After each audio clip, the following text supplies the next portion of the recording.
ओम शांति। पिछले कुछ दिनों से हम देख रहे हैं मीठे बाबा बारंबार हम बच्चों को याद में रहने के लिए कह रहे हैं, याद में रहो, पावन बनो, घर वापस जाना है, आदि आदि। तो आज की मुरली में ये है कि बच्चे तुमको कौन सा पैगाम सबको देना है। पैगाम समझते हैं, मैसेज।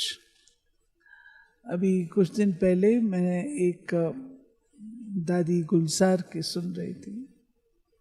दादी ने उसमें कहा, मैं आपको पैगाम देना चाहती हूँ। 2 शब्दों का पैगाम है। और दादी ने बहुत अच्छा एक्सप्लेन किया। 2 बातें चार, एक स्वयं और दूसरा समय। दादी ने बस 2 शब्दों पर सारा भाषण, कि खुद को जानो, उसके साथ साथ समय को जानो। तो आज की मुरली भी है पैगाम। मीठे बच्चे, याद में रहने की मेहनत करो तो पावन बनते जाएंगे। अभी बाप तुम्हें पढ़ा रहे हैं, फिर साथ में ले जाएंगे। प्रश्न है, कौन सा पैगाम तुम्हें सभी को देना है? अब घर चलना है, इसलिए पावन बनो। पतित पावन बाप कहते, मुझे याद करो तो पावन बन जाएंगे। ये पैगाम सभी को दो। बाप ने अपना परिचय तुम बच्चों को दिया है। अब तुम्हारा कर्तव्य है बाप का शो करना। कहा भी जाता, सन शोज फादर। गीत बजा है, मरना तेरी गली में, जीना तेरी गली में। ओम शांति। बच्चों ने गीत का अर्थ सुना कि बाबा हम आपकी रुद्र माला में पिरो ही जाएंगे। ये तो पक्का है ना, रुद्र माला के मणके, बाबा हम आपकी रुद्र माला में तो। ये गीत तो भक्ति मार्ग के बने हुए हैं। जो भी दुनिया में सामग्री है, जप, तप, पूजा, पाठ, ये सब है भक्ति मार्ग। भक्ति रावण राज, ज्ञान राम राज। ज्ञान को कहा जाता है नॉलेज, पढ़ाई। भक्ति को पढ़ाई नहीं कहा जाता। उसमें कोई उद्देश्य नहीं कि हम क्या बनेंगे। भक्ति पढ़ाई नहीं है। राजयोग सीखना ये पढ़ाई है। पढ़ाई एक जगह स्कूल में पढ़ी जाती है। भक्ति में तो दर दर धक्के खाते हैं। पढ़ाई माना पढ़ाई, तो पढ़ाई पूरी रीति पढ़नी चाहिए। बच्चे जानते हैं हम स्टूडेंट हैं। बहुत हैं जो अपने को स्टूडेंट नहीं समझते हैं, क्योंकि पढ़ते ही नहीं हैं। न बाप को बाप समझते हैं, न शिव बाबा को सद्गति दाता समझते हैं, क्योंकि पढ़ते ही नहीं हैं। बाबा कहते हैं, ऐसे भी हैं बुद्धि में कुछ बैठता ही नहीं। राजधानी स्थापन होती, बाबा कहते मैं भी देखता हूँ राजा बनने वाले फट से अच्छा पढ़ लेते हैं, जो नहीं पढ़ते बैठे रहते। तो मैं समझता हूँ राजधानी स्थापन हो रही है। उसमें सभी प्रकार के होते हैं। बाप आए हैं पतितों को पावन बनाने। बाप को बुलाते हैं, हे पतित पावन आओ। अब बाप कहते हैं पावन बनो, तुमने मुझे बुलाया, मैं आया, अब मेरा कहना मानो, पावन बनो। बाप को याद करो, हर एक को पैगाम देना है बाप का। इस समय भारत ही विशालय है, पहले भारत ही शिवालय था, अभी तो दोनों ताज नहीं है। ये भी तुम बच्चे समझते हो। अब पतित पावन बाप कहते हैं मुझे याद करो तो तुम पतित से पावन बन जाएंगे। याद में ही मेहनत है। बहुत थोड़े हैं जो याद में रहते हैं। भक्त माला भी थोड़ों की है ना। धन्ना भगत, नारद, मीरा आदि का नाम है।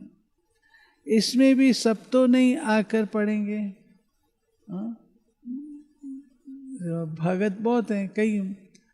एक भगत धन्ना भगत वो भी प्रसिद्ध है। बुल्ले शाह राबदा की पाना, एथू पुटना उथे लाना, ध्यान को यहाँ से हटा के वहाँ लगाना। तो बहुत सारे भगत हैं। मीरा भगत प्रसिद्ध हैं, नारद जी प्रसिद्ध हैं, हनुमान जी प्रसिद्ध हैं। बाबा कहते हैं, कहते भी हैं, हाँ, कल्प पहले जिन्होंने पढ़ा है वही आते हैं। कहते हैं बाबा हम आपसे कल्प पहले मिले थे, पढ़ने अथवा याद की यात्रा सीखने। अभी बाप आए हैं तुम बच्चों को ले जाने। समझाते हैं तुम्हारी आत्मा पतित है, इसलिए बुलाते हो, आकर पावन बनाओ। अब बाप कहते हैं मुझे याद करो, पवित्र बनो। बाप पढ़ाते हैं, फिर साथ में भी ले जाएंगे। बच्चों को अंदर में बहुत खुशी होनी चाहिए। क्यों?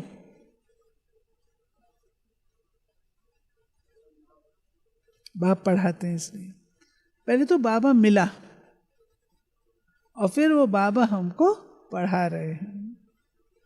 बाप पढ़ा रहे हैं। कृष्ण को बाप नहीं कहेंगे, कृष्ण को पतित पावन नहीं कहेंगे। ये किसको भी पता नहीं कि बाप किसको कहा जाता है। और फिर वो ज्ञान कैसे देते हैं ये तुम ही जानते हो। बाप अपना परिचय बच्चों को ही देते हैं। नए नए कोई से बाप नहीं मिल सकते। बाप कहेंगे सन शोज फादर, मेरे बच्चे हैं, वो मेरा परिचय देंगे। बच्चे बाप का शो करेंगे।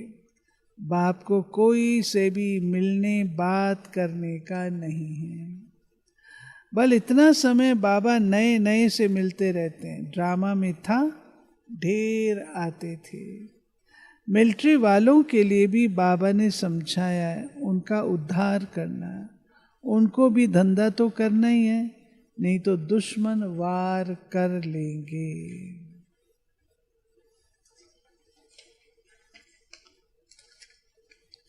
सिर्फ बाप को याद करना है।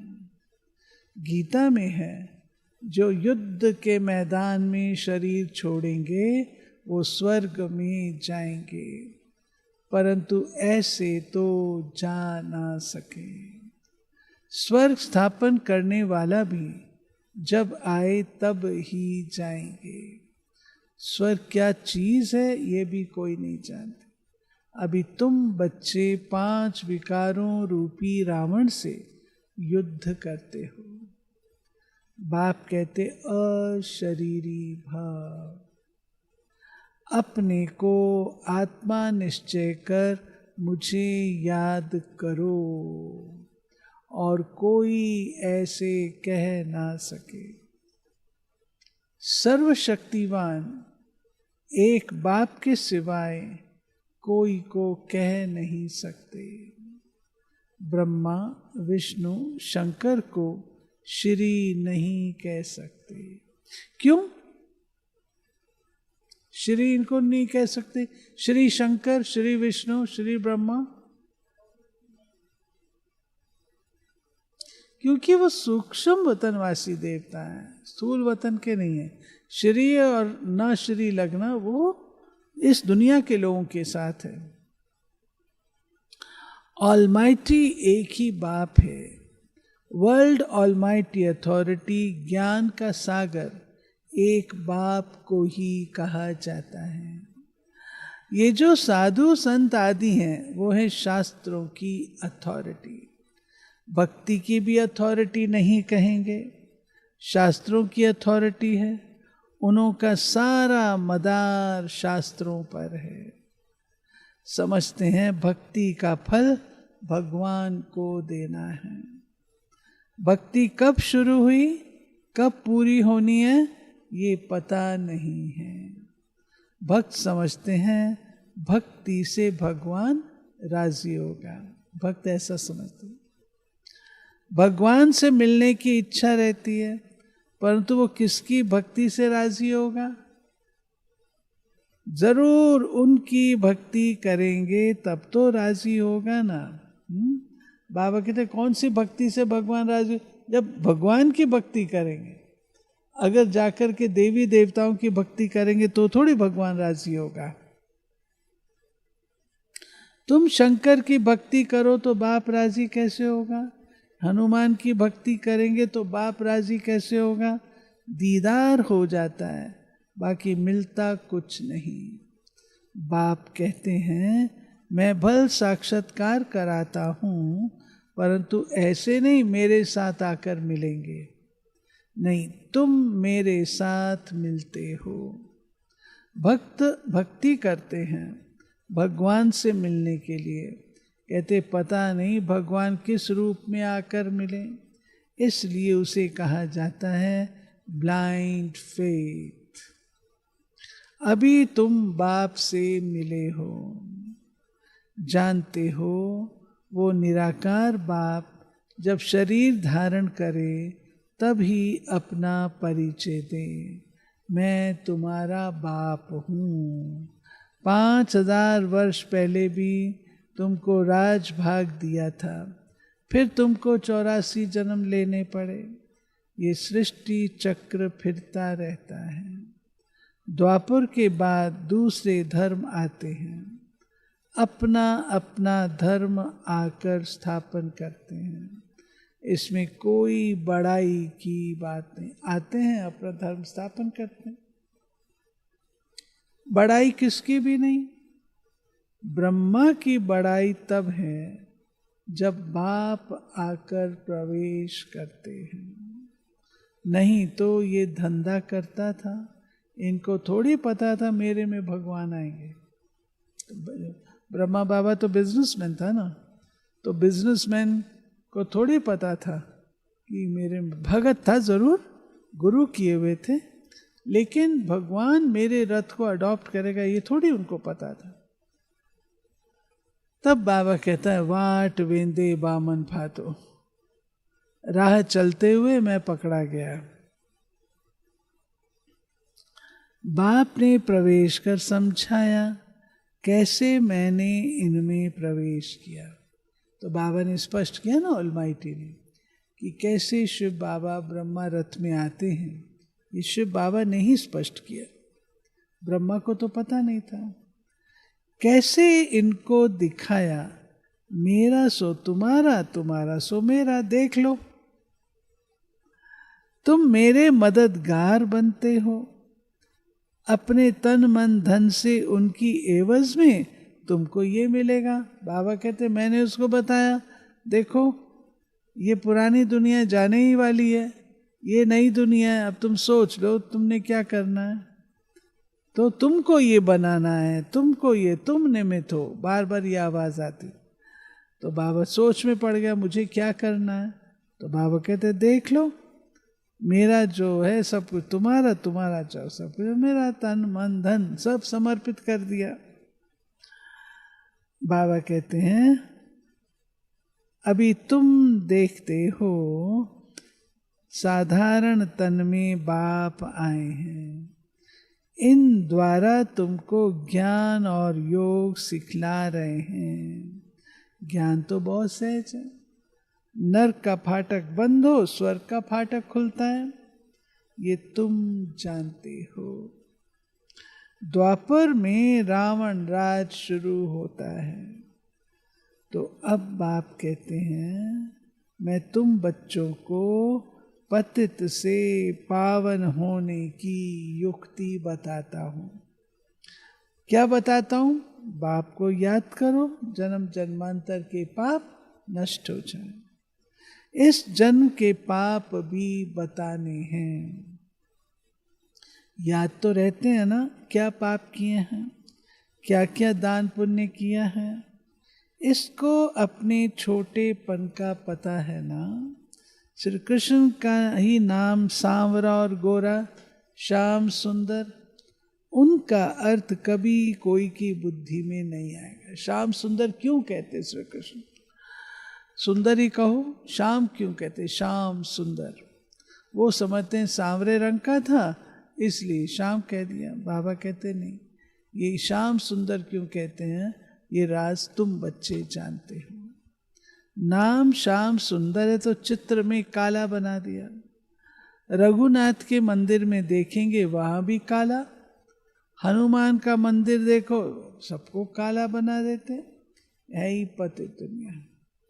अभी तुम बच्चों को ओना है, हम सांवरे से सुंदर बने, उसके लिए तुम बाप की याद में रहते हो। बाप कहते हैं ये अंतिम जन्म है, मुझे याद करो तो पाप भस्म होंगे।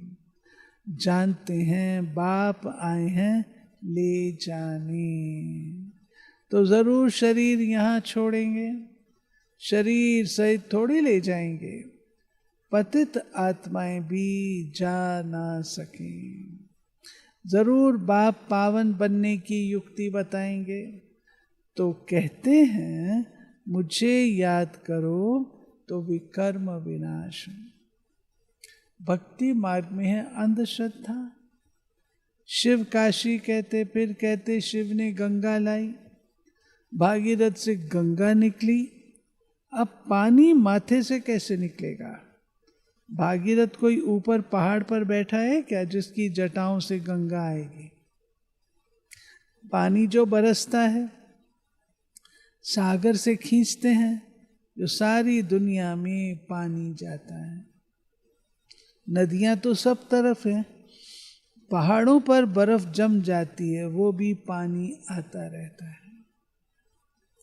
पहाड़ों के अंदर गुफाओं में जो पानी रहता है वो भी कुओं में आता रहता है। वो भी बरसात के आधार पर, बरसात ना पड़े तो कुएं भी सूख जाते हैं। कहते भी हैं बाबा हमको पावन बनाकर स्वर्ग में ले जाओ। आशी स्वर्ग कृष्णपुरी की है, विष्णुपुरी का किसको पता नहीं। श्री कृष्ण के मुरीद कहेंगे जहां देखो कृष्ण ही कृष्ण है। अरे जबकि परमात्मा सर्वव्यापी है तो क्यों नहीं कहते हो जिधर देखता हूं परमात्मा ही परमात्मा है। परमात्मा के मुरीद फिर ऐसे कहते ये सब उनके ही रूप हैं। अब कोई क्रोध कर रहा है, क्या ये परमात्मा का रूप है? कोई बलात्कार कर रहा है, परमात्मा का रूप है? कोई अत्याचार कर रहा है, परमात्मा का रूप है? कोई अपहरण कर रहा है, परमात्मा का रूप है? कोई गोलियां बरसा रहा है, वो परमात्मा का रूप है? तो बाबा कहते सोचना चाहिए ना, परमात्मा का रूप कैसे हो गया? वही ये सारी, वो कहते वही सारी लीला कर रहे हैं। भगवान ने रूप धरे लीला करने के लिए। अब भगवान को क्या पड़ी है? भगवान को क्या पड़ी है जो हम सबको लीला दिखाए? हमारी लीला काफी है उसके लिए। बाबा कहते हैं जरूर अभी लीला करेंगे ना। परमात्मा की दुनिया स्वर्ग में देखो, वहां गंध की कोई बात ही नहीं। यहाँ तो गंध ही गंध है। फिर यहाँ कह देते परमात्मा सर्वव्यापी है। परमात्मा सर्वव्यापी है माना क्या? सब जगह है। परमात्मा मुर्दे में भी है। परमात्मा को कहते सत्य चित्त आनंद स्वरूप। तो मुर्दा तो डेड बॉडी। अगर चेतन है तो उसको क्यों ले जाकर के जलाते हो? आप ये तो नहीं कहते परमात्मा सर्वव्यापी है माइनस मुर्दा, ये तो नहीं कहते। सर्वव्यापी है सर, कण कण माना क्या? हर जगह। तो क्या परमात्मा के गुण भी व्याप्त हैं? जहां गुणी होता है वहां गुण होते हैं। परमात्मा सब जगह, तो परमात्मा के गुण भी तो दिखने चाहिए ना। आप कहो बहन जी अगरबत्ती में यहां जगाऊंगी, खुशबू आपको 2 किलोमीटर दूर पर आएगी, तो मानने योग्य बात है क्या? बाबा कहते हैं सोच समझ के बोले।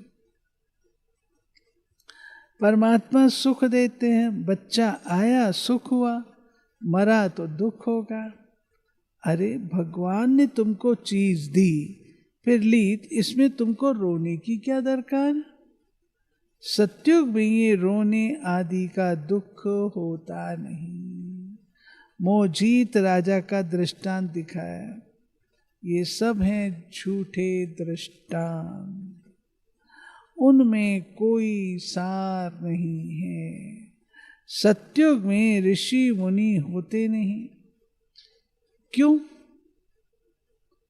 ये सब साधना है ना, तपस्या है। तपस्या की जाती है कोई प्राप्त करने के लिए। तो सत्युग में कोई अप्राप्त वस्तु ही नहीं है, तो ऋषि मुनियों की भी वहां पर आवश्यकता नहीं है।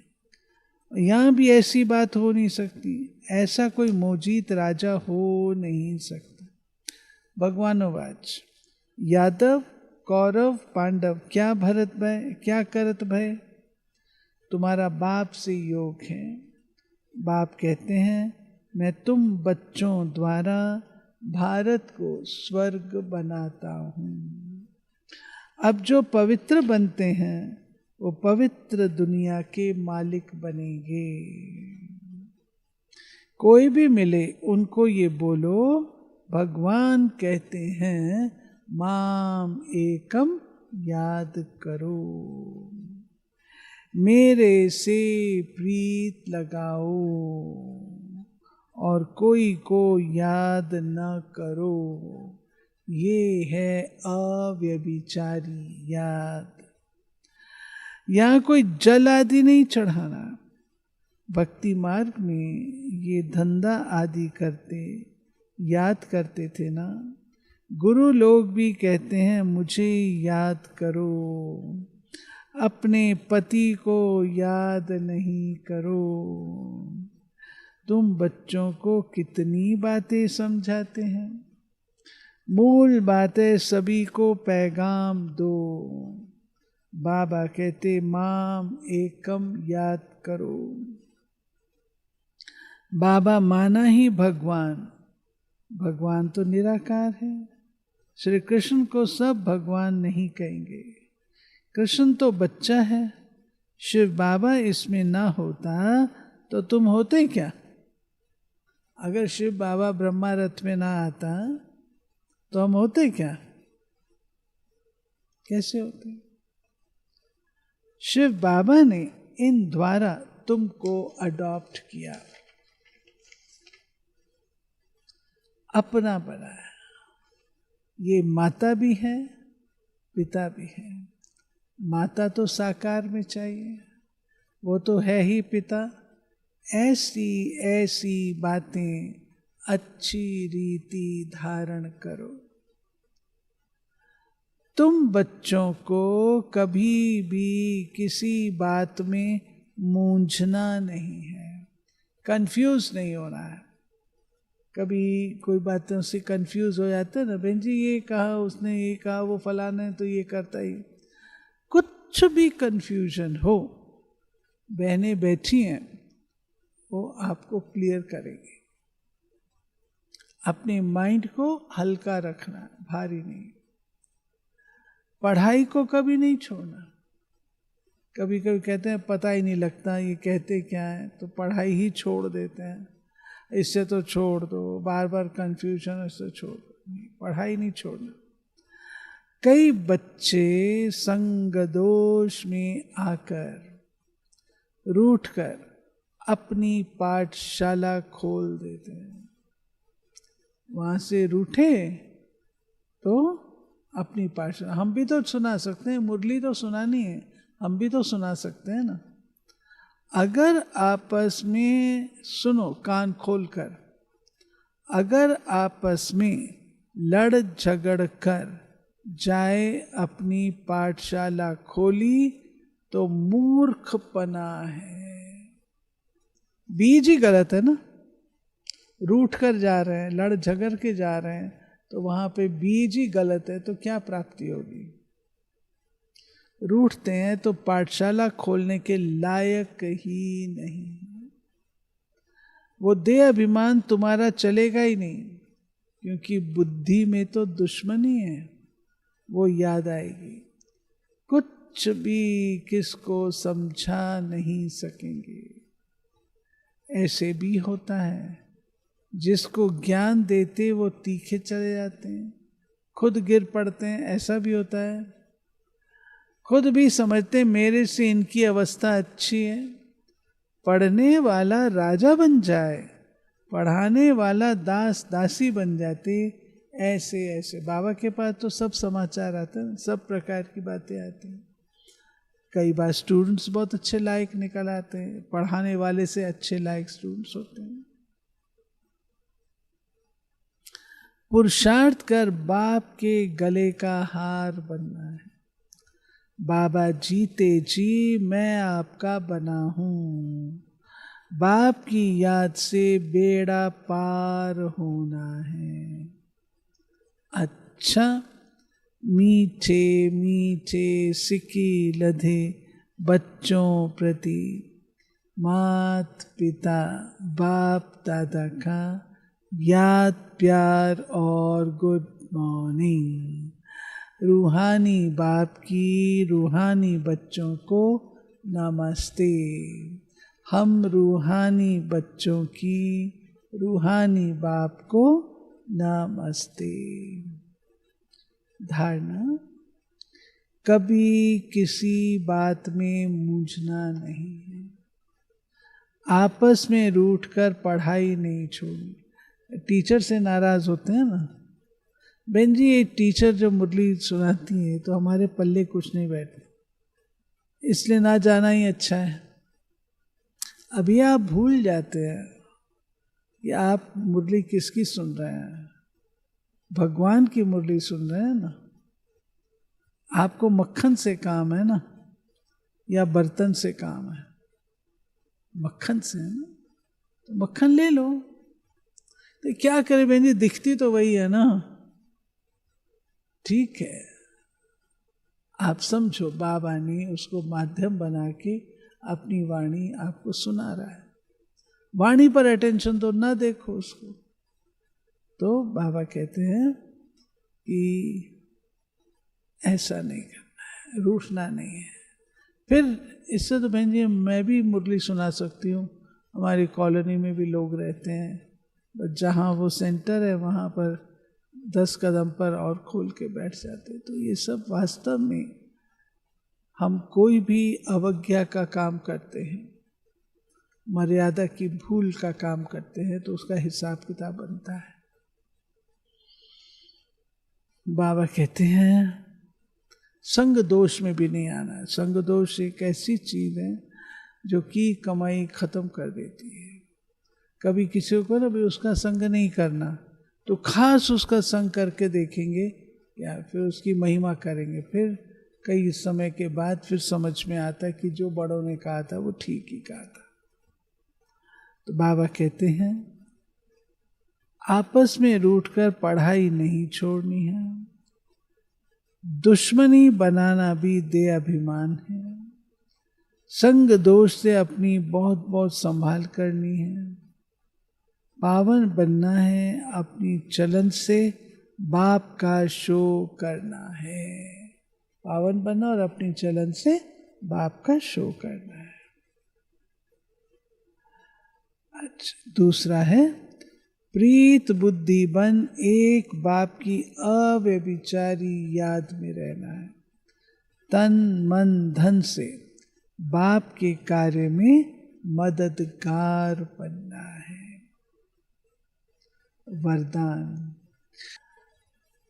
न्यारे और प्यारे बनने का राज जानकर राजी रहने वाले राजयुक्त भाव। जो बच्चे प्रवृत्ति में रहते न्यारे और प्यारे बनने का राज जानते हैं, वो सदा स्वयं भी स्वयं से राजी रहते, प्रवृत्ति को भी राजी रखते। साथ साथ सच्ची दिल होने कारण साहब भी सदैव उन पर राजी रहता है। सच्ची दिल पर साहब राजी। ऐसे राजी रहने वाले राजयुक्त बच्चों को अपने प्रति व अन्य किसी के प्रति किसी को काजी बनाने की जरूरत नहीं रहती, क्योंकि वो अपना फैसला अपने आप कर लेते हैं। इसे उन्हें किसी को काजी, वकील या जज बनाने की जरूरत ही नहीं। स्लोगन, सेवा से जो दुआएं मिलती हैं वह दुआएं ही तंदुरुस्ती का आधार है। खूब दुआएं दो, दुआएं लो। अव्यक्त इशारे, जैसे स्थूल शरीर में विशेष श्वास चलना आवश्यक है, श्वास नहीं तो जीवन नहीं, ऐसे ब्राह्मण जीवन का श्वास है पवित्रता। 21 जन्मों की प्रारब्ध का आधार पवित्रता। आत्मा और परमात्मा के मिलन का आधार पवित्र बुद्धि है।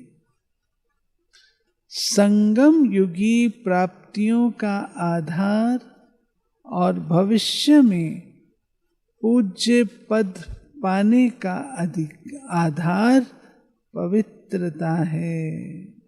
इसलिए पवित्रता की पर्सनालिटी को वरदान रूप में धारण करो। ठीक है, विशेष श्वास है, 21 जन्मों की प्रारब्ध का आधार है, परमात्म मिलन का आधार है, संगम युग की प्राप्तियों का आधार है, भविष्य पूज्य पद पाने का अधिकार है। प्यूरिटी की महिमा। ओके, चलते हैं मीठे बाबा की याद में।